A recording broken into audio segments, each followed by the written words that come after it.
Taghabagat na nga dito sa amin at kapag taghabagat na nga mga mare ay naglilitawan na nga ang mga isdang ayungin. So yun na nga mga mare, for today's video ay pumalaot nga pala ang aking buyo kaninang madaling araw at nakita nga ho niya yung takip ng aming cage na marami nga daw hong natrap na isda. Kaya eto mga mare, at niyaya nga ulit ako ng aking buyok na pumalaot at sabi nga ho niya sa akin ay samahan ko nga daw ho siya sa pag-aangat ng takip ng cage. As usual mga mare ay hindi na naman nga po nagpaiwan ng dalawang batuta, kaya ayan at kasamahan na naman nga ho namin Diyos ko dahil. Malapit lang naman ho itong cage na pupuntahan namin mga mare, at dito nga lang ho yun, malapit sa aming nayon, kaya naman naglunday na nga lang ho kaming dalawa ni Buyok. Sobrang namiss ko nga ho mag-vlog dito mga mare, at kung matagal ko na nga ho kayong followers, ay alam nyo na nga na palagi nga ho kami nagbablog dito ni Buyok noon. Dito nga ho sumikat at nabash ang aking Buyok noon mga mare, at sabi nga ho nila bakit nga daw ho laging nakabrief lamang kapag ka nag-aangat ng takip. Ay masanay na nga ho kayo sa aking Buyok dahil palagi nyo na ho siyang makikitang nakabrief kapag ka kami ay papalaot at mangingisda. Ay ganun po kasi talaga dito sa amin, ay nakabrief lamang ang mga gumagawa sa laot dahil napakaginhawa nga hong kumilos kapag ka nakabrief lamang at hindi nakashort. Diba mga mare, nasabi ko nga sa inyo kanina na nakapalaot na nga si Buyok kaninang madaling araw, kaya ayan at nakataas na nga ho yung mga gilid ng lambat. Madami ho kasing isda na natrap dyan mga mare, kaya kailangan hong itaas yung mga gilid ng lambat para hindi nga ho sila makakawala. Pinalagyan nga rin ho sa akin ni Buyok ng bato yung mga lambat mga mare para lumalim nga daw at hindi nga ho basta-basta makakawala yung mga isda. Kung napansin nyo nga sa unahan ng aming video mga mare, ay nagdala nga ho kami ng isang malaking kawayan at yun nga ho yung ginagamit namin sa pagkakalos. Ilalagay nga ho yung malaking kawayan sa ilalim ng lambat mga mare, tapos ayan at dahan-dahan nga hong itutulak papunta dito sa dulo para magkaipon-ipon nga ho yung mga isda.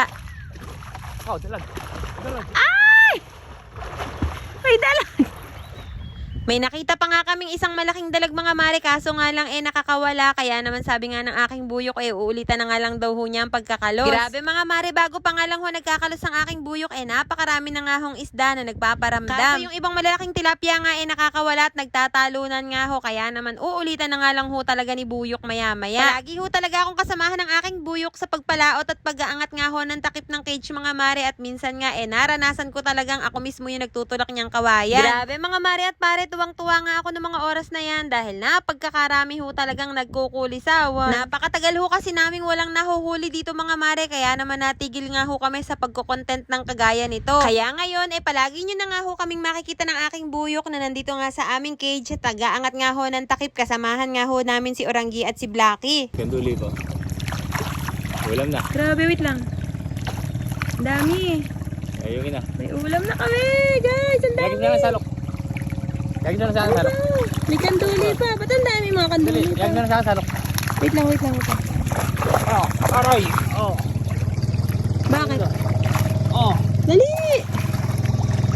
Lukin mo na!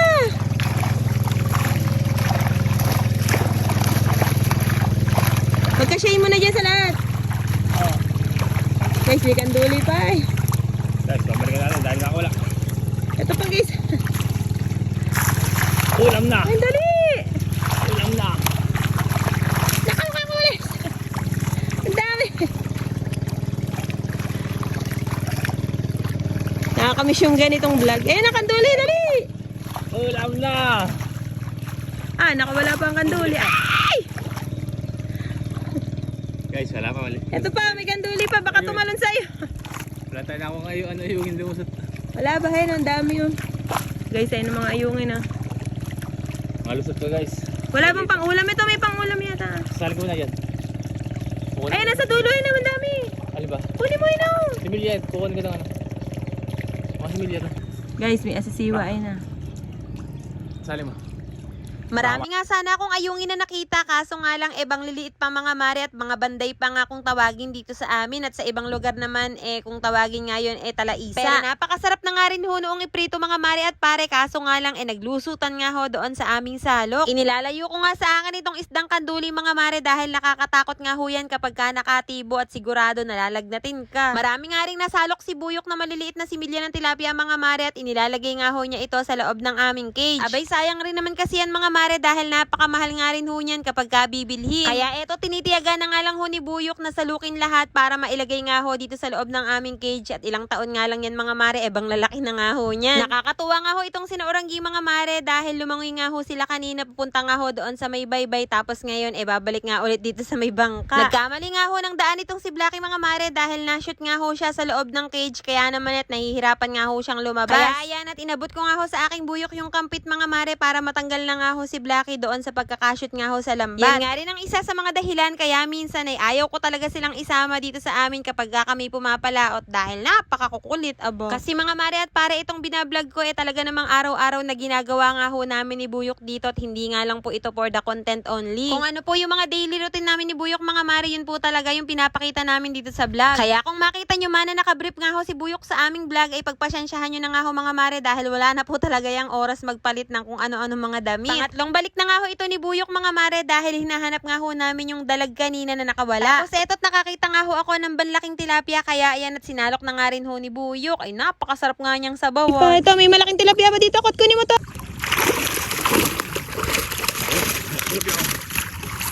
Yan na nga ho lahat ang huli ni Buyok pero syempre mga mare hindi namin susukuan yung malaking dalagan. Abay sayang rin naman kasi yun mga mare at pang ulam na nga rin iyon. Naalala ko nga rin kanina nung papalaot nga kami ni Buyok ay may nanghihingi nga sa amin ng isda. Sabi ko nga sa aking Buyok ay ito na nga lang dalagang aming ibibigay kapag ka nahuli namin. Tapos ayun maya-maya nga lang mga mare nung panlimang balik na nga ng aking Buyok ay may tumalon ngang dalag. Kaya naman ayan at babalikan na naman nga ulit ng aking Buyok. Nyos ka daw. Sabi nga ng aking Buyok ay titigan ko nga raw mabuti mga mare para nga daw sasalukin na nga lang niya. Tapos ayun maya-maya nga lang mga mare nagpakita na nga rin ho sa akin yung malaking dalag at kinabahan nga ako mga mare dahil akala ko nga hindi masasalok ng aking Buyok.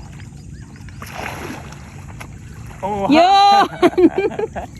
Huli! huli ka ngayon, Balbon. Huli ka, Balbon. Pangulam. Grabe mga mare, sobrang pinahirapan nga kami nitong dalag na ito. Talaga namang nakailang pabalik-balik nga ho ang aking Buyok. Tapos ayun, maya-maya nga lang ay nag-decide na nga rin ho kami ni Buyok na umuwi dahil medyo tanghali na nga rin ng mga oras na yan. Pero bago nga ang lahat ay binaba nga ulit niya yung mga gilid ng lambat para makapasok nga daw ulit yung mga isda. Tapos ayan na nga ho lahat yung nahuli namin na talaga namang paldong-paldo kami ngayon sa ulam. Nyos ka daw. At habang nananagwan nga ako dyan mga mare, nag-uusap nga kaming dalawa ni Buyok kung ano bang masarap na luto sa fresh na tilapia. At sabi ko nga mga mare, masarap nga ho dyan yung sinigang sa sampalok na hinog. Tapos naglalawa nga sa sabaw tapos ay manamis-namis pa ni. Diyos ko po, napagkakasarap. Ibinigay ko na nga rin itong nahuli naming dalag doon sa kapitbahay namin mga mare dahil ilalaga nga daw nila ito. Tapos naiwan nga si Buyok doon sa tabing dagat dahil lilinisan nga daw ho niya yung mga isda. Kaya naman kung nagustuhan nyo nga ho itong video na to at kung nakarating nga ho kayo hanggang dito sa dulo ay baka naman pa-heart at pa-share at syempre pa-follow na rin po. Yun lang mga mare. Maraming salamat sa panonood and see you on my next vlog. Bye!